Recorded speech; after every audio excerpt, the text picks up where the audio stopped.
বাইরের লোক আসছে একটু স্থায়ী সমাধানের জন্য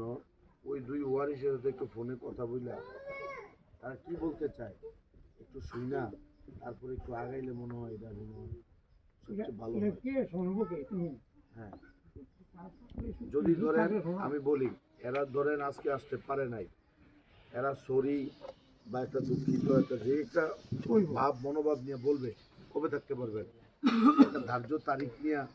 যাতে এই সৌদির মধ্যে বা এটার এই প্রপার্টির মধ্যে তাদেরও যত অংশীদার আছে, আমরা বাড়ির ভিতরে ঢোকার জন্য একটা কিন্তু রাস্তা, এটা কিন্তু প্রয়োজন সবার জন্য। বাড়ির মধ্যবর্তী সেন্টার যদি এইটা হয়, ওরা যদি দুই হাতে তারাও দুই হাত দিব, তারা এক হাত দিলে তারা এক হাত দিল, তবে অন্তত একটা বাড়িতে রিক্সা যাতে ঢুকে এই একটা রাস্তা, একটা চালের বস্তা, একটা ধানের বস্তা বা একটা নসিমন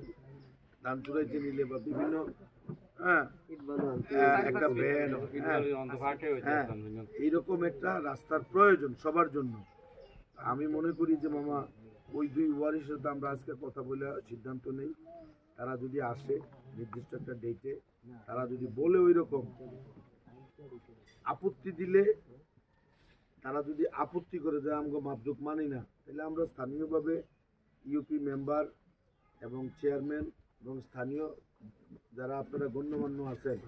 তাদের সিদ্ধান্ত মোতাবেক আমরা শান্তির লক্ষ্যে একটা স্থায়ী মীমাংসার জন্য আপনার একটা ব্যবস্থা বা আমরা একটা ব্যবস্থা নিব। আর